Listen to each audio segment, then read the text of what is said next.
Everybody, this is Dream, and today we have our nice little matchup here for the two-game slate on FanDuel for the NBA for the first day of the regular season.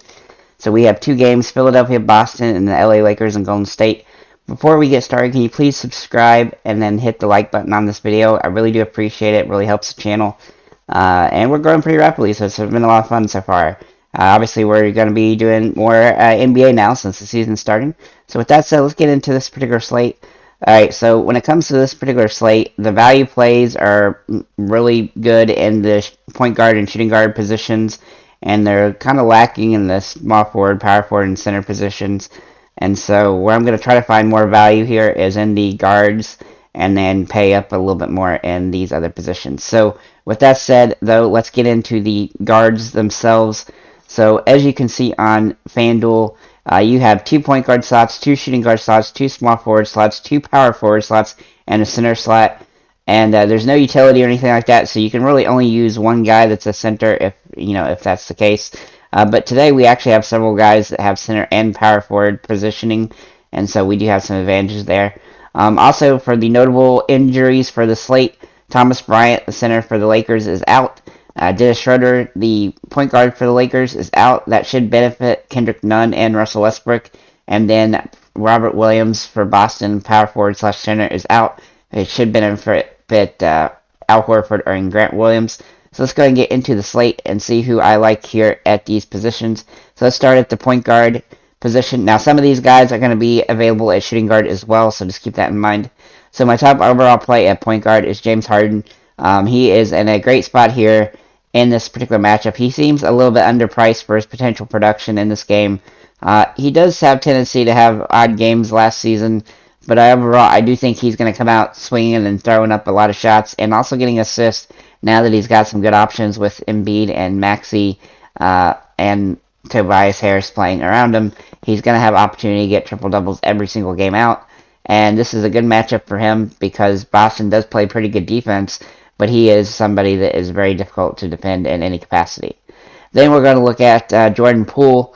Now, he's a little bit, he's got some upside here on FanDuel because he's a little bit cheaper than he is on DraftKings.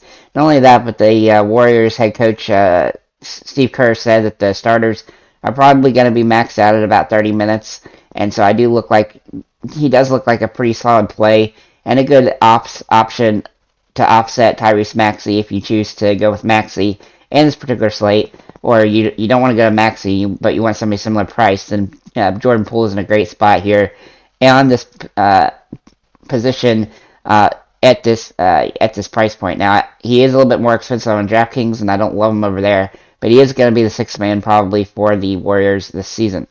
Then we're going to look at Tyrese Maxey. He was a little bit priced higher here on DraftKings, on FanDuel, but overall, I still like him here. He still has some pretty good upside here, and he's going to be this, a good scoring guard that's going to offset Harden. And I do expect that when Harden is off the floor, that Maxey will be in the game and for every minute that Harden is off the floor, and so that gives him some advantage.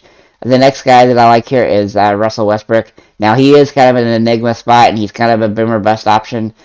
He is pretty priced down, which is nice here. But the risk with him is that he's had some bad games last season. He shoots a lot of bad shots and stuff like that. But one thing that they're doing with him this season, it looks like, is he's going to come off the bench. And he's going to have more minutes without LeBron on the floor. And that really does give him some upside because when LeBron's on the floor, he runs offense more than Westbrook does. And he has to play off the ball, which kind of hurts his production. But overall, he's still a triple-double potential machine. And so we just have to look for him to, if he can ingratiate this role where he comes off the bench, then he'll be in a great spot here.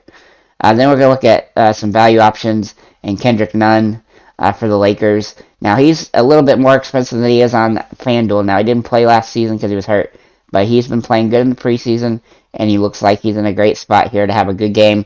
He looks like he might end up even starting, so that's a big bonus. Not only that, but he got some bonus because Schroeder is out as well, and so I do like him in this matchup, even at this a little bit more of a higher price than he is on FanDuel, or on DraftKings where he's minimum price. He's still a good value. So shooting guard, obviously, James Harden, Jordan Poole, Maxey, and Kendrick Nunn could all play this position. But I'm also going to add a couple of guys, one being Klay Thompson. Now, he is potentially on a 30-plus minute limit, maybe where he's playing about 30. But he's still a little bit too cheap for his potential production. He's a little better play on DraftKings than he is on FanDuel, but I still like him in this setup. We do have to, track his limited minutes potentially. So he does have some issue there, but overall, there's so many good options at this particular position that it's hard to even consider rostering him when Tyrese Maxey is almost identically priced and will play more minutes, and then Jordan Poole is also a little bit cheaper. Then we're also going to look at Lonnie Walker for the Lakers. He looks like he might end up starting as well, and he's in a good spot here as a potential kind of a breakout player where he should be able to get over 20 fantasy points relatively easily in games where he plays significant amount of minutes. Last season, he did really well. The only real issue with him last year was he didn't get a whole ton of minutes, and I do think he'll get a lot more minutes this year, and so he's in a great spot at a pretty minimum price at $4,000. So he seems pretty chalky for this particular slate. At small forward, so my top overall pick is LeBron. Obviously, he is a guy that can score a massive amount of points. He's not as safe as he is on DraftKings, where he's a little bit cheaper, but he's still. But the top guys tend to get a little bit better value on FanDuel than they do on DraftKings, so I tend to like to roster the high-end guys more here than over there, and he looks like a pretty good option on this particular slate. Unlike the Warriors, he looks like he'll probably play quite a bit of the game. And then the next two guys here at small forward are Klay Thompson and Lonnie Walker, both guys I already mentioned. A secondary option is potentially Jason Tatum, but I don't particularly love him in this matchup just because of Tobias Harris and stuff like that. But overall, I do think he's in an okay position as well. As a power forward, obviously LeBron James is here. Another option is Draymond Green. Now his price point is really good here, but he might be playing limited minutes again, which is crazy. But as you can see over his last season, he could play 25, 30 minutes and score 30 fantasy points. And, he gets rebounds and assists a lot, so that usually gives him an advantage. I still think he can get 25 to 30 fantasy points, assuming that he doesn't foul out of the game in a short amount of time or get kicked out of the game for arguing with LeBron or something like that, or punching somebody. But overall, I do think he's in a pretty good option. He's a little bit better priced over here on DraftKings than he is on FanDuel, but I still think he's a good spot on both sites based on his potential production, even with the minutes limit a little bit. Then Al Horford, man, he's not as cheap as he is on FanDuel or on DraftKings, which my goodness, he's cheap on DraftKings, but he's still pretty solid priced here. I do think he's a decent play, and you're gonna need two power forwards, so you're gonna have to play with somebody. And I think he's somebody that you have to roster just about on both sides regardless. He has just too much upside with him being the starting center likely for the Boston Celtics. You could also, again, go with Jason Tatum.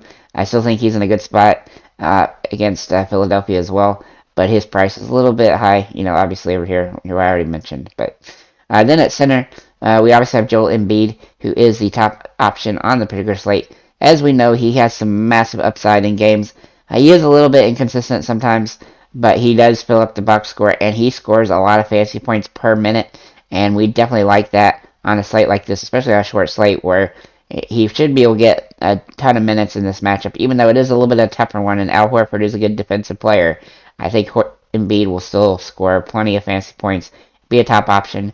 Draymond Green and Al Horford are both available at this position as well, and are good options in this slate. So that's what I have for this particular slate. Keep in mind, I hit that button on accident. Keep in mind that we have a couple injuries, like I mentioned, with Thomas Bryant, Dennis Schroeder, and Robert Williams. But overall, I think this slate is going to be pretty solid, pretty good games here. The only thing you have to really worry about is the Warriors and their minutes limits and stuff like that. But overall, some of those guys are priced cheap enough where that seems like it was almost built into the pricing. So with that said, thank you guys for liking, commenting, subscribing. If you have any comments or questions, feel free to leave them below, and have a nice day, guys.